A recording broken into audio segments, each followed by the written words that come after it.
भारत और पाकिस्तान बॉर्डर पर तनाव अपनी चरम पर है। गोलीबारी, रॉकेट हमले, एयर स्ट्राइक और सैन्य मूवमेंट लगातार जारी है। क्या ये संकेत है एक जंग का? नमस्कार, मेरा नाम हिमांशी नेगी है और आप देख रहे हैं न्यूज टाइम। भारत और पाकिस्तान बॉर्डर पर तनाव चरम पर है। दोनों तरफ से गोलीबारी हो रही है, रॉकेट भी दागे जा रहे हैं, सेना का मूवमेंट लगातार जारी है। ऑपरेशन सिंदूर के बाद से ही पाकिस्तान भी भारत पर हमलावर है। कई असफल कोशिशें भी पाकिस्तान कर चुका है। क्या इसका मतलब ये है कि युद्ध शुरू हो चुका है या फिर सिर्फ माहौल गर्म है? और अगर युद्ध होता है तो इसकी औपचारिक घोषणा कौन करता है? आइए समझते हैं इस वीडियो में। 6 मई की रात भारत ने पहलगाम हमले का जवाब दिया। पाकिस्तान ने इसे उकसाने वाली कार्रवाई मानते हुए सीमा और नागरिक इलाकों पर हमले शुरू कर दिए। भारतीय सेना इसका मुंहतोड़ जवाब दे रही है। कुल मिलाकर युद्ध जैसे हालात बन चुके हैं। कई इलाकों में सायरन भी बजने लगे हैं। लेकिन सवाल है, क्या वाकई युद्ध शुरू हो गया है? असल में युद्ध एक प्रक्रिया है जो धीरे धीरे बढ़ती है। सबसे पहले बयानबाजी होती है, फिर सीमित सैन्य कार्रवाई, फिर पूर्ण युद्ध और अंत में परमाणु युद्ध की आशंका। हालांकि इसकी संभावना बेहद कम होती है। अगर भारत और पाकिस्तान की बात करें तो पहलगाम हमले को हम इसकी जड़ मान सकते हैं, क्योंकि इसी हमले ने भारत को उकसाया। भारत ने पाक के साथ कई संधियां तोड़ दी।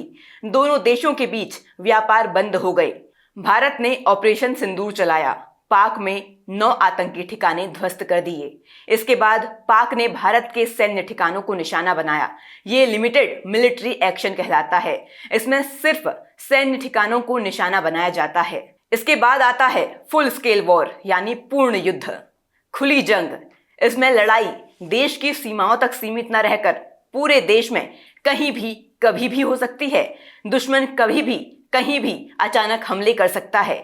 इस पायदान के बाद आखिरी चरण न्यूक्लियर युद्ध है। वैसे तो इसकी संभावना कम है, क्योंकि दोनों देशों के बीच सुलह के लिए बड़ी ताकतें आ रही हैं। लेकिन फिर भी पाकिस्तान जिस तरह से आतंकियों की कठपुतली बना हुआ है, डर खत्म नहीं होता। चलिए जानते हैं युद्ध के संकेत क्या होते हैं। सेना की हलचल, मीडिया की भाषा में बदलाव, सरकार की चेतावनियां, ट्रांसपोर्ट और इमरजेंसी सेवाओं में बदलाव, ये सब इशारा करते हैं कि हालात सामान्य नहीं है। संविधान में वैसे जंग के ऐलान का कोई सीधा प्रोसेस नहीं है। हालांकि इसमें नेशनल इमरजेंसी की बात जरूर है। राष्ट्रपति के पास इसका अधिकार होता है। अगर सरकार को लगे कि हालात बहुत बिगड़ चुके और ऑफिशियल तौर पर जंग का ऐलान होना चाहिए, तो सब मिलकर बैठकर तय करते हैं और राष्ट्रपति को एक लिखित सिफारिश भेजते हैं। इसके बाद प्रेसिडेंट आर्टिकल 352 के तहत नेशनल इमरजेंसी लगा सकते हैं। राष्ट्रपति सेना के सर्वोच्च कमांडर होते हैं, यानी ये अधिकार उनके पास है, लेकिन वे खुद फैसला नहीं ले सकते। उन्हें पीएम और कैबिनेट की सलाह लेनी होती है, जिसमें रक्षा मंत्रालय, विदेश मंत्रालय शामिल है। जरूरत के मुताबिक सेना प्रमुखों, खुफिया एजेंसियों और डिप्लोमेट्स की राय भी ली जा सकती है।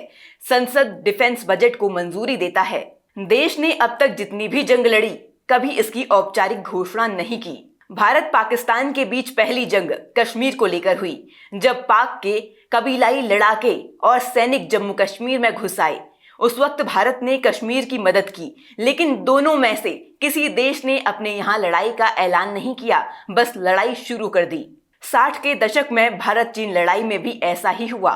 चीन ने अचानक सीमा पर बड़ी सैन्य कार्रवाई शुरू कर दी, किसी ने कोई ऐलान नहीं किया।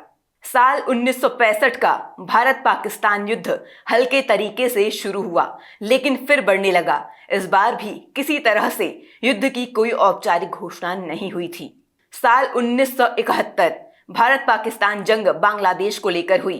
13 दिन चली लड़ाई में भारत जीता और आजाद बांग्लादेश बना, लेकिन जंग का फॉर्मल ऐलान कभी नहीं हुआ। हमारे देश में युद्ध अक्सर घटनाओं की जवाबी कार्रवाई के रूप में शुरू होता रहा। हम पहले से आक्रामक कभी नहीं रहे और इस बार भी ऐसा ही हुआ। जिसके बाद से पूरी दुनिया की नजर अब भारत पर है कि भारत का अगला कदम क्या होगा। क्या शांति बहाली होगी या फिर 1971 के बाद दोनों देशों के बीच फिर जंग होगी? आपको क्या लगता है? हमें कमेंट बॉक्स में जरूर बताएं। वीडियो पसंद आई हो तो वीडियो को लाइक करें, चैनल को शेयर करें, सब्सक्राइब करें। नमस्कार।